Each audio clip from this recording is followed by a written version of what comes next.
called words.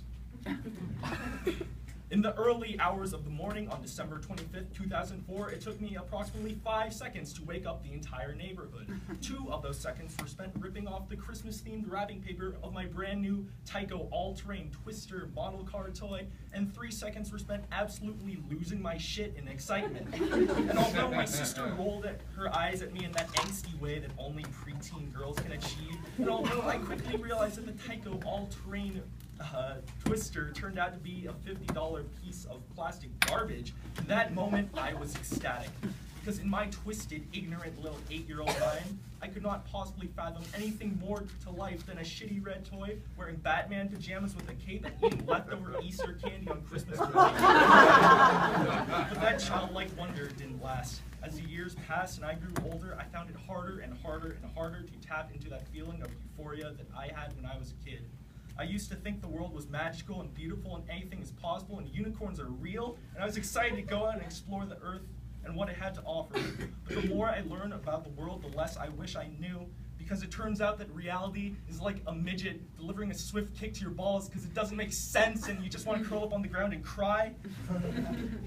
I discovered that the world isn't magical, and there's a high probability that unicorns, in fact, do not exist. And if I went out to explore the world, I'd probably get abducted by a strange man so quickly it would make aliens jealous. So as I learned about the horrible things in life, like poverty and murder and Miley Cyrus, my excitement about youth began to fade. So with each year, I got a little more cynical. Each year, my sweet Batman pajamas fit me a little bit less. Each birthday became more and more of a regular day, and with each Christmas, I got out of bed a little bit later. Instead of rushing out to open my presents, I would lay under my covers my now extremely ill-fitting Batman pajamas and think to myself, what's the point? It's cold outside and none of my gifts are going to make me happy, and Christmas is just a consumer's holiday, and Santa is real, and Jesus is dead, and we're all stuck in an infinite continuum of time every day until the end of our pathetic lives, over and over and over until the day we die, and damn it, it's fucking cold outside.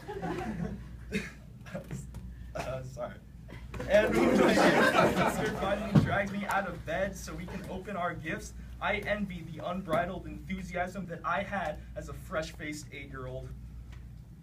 I wish I could experience that excitement after opening my first present again, especially because it's hard to feign happiness for getting a stick of deodorant in your stocking. But unfortunately, the once colorful world that I saw 10 years ago has faded to shades of gray, like an old Polaroid photo left out in the sweltering sun, or like Skittles after you've sucked on them for a while.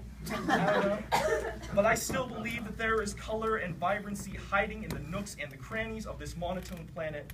I still believe that rainbows of magic and happiness and goodwill exist like how I imagined they did when I was 8. I still believe that the brightness of good deeds can drive back the encroaching darkness of hatred and evil. And it's because of this belief that I still search for the hues and the tones that evoke that sense of wonder I felt in the early hours of the morning on December 25th, 2004.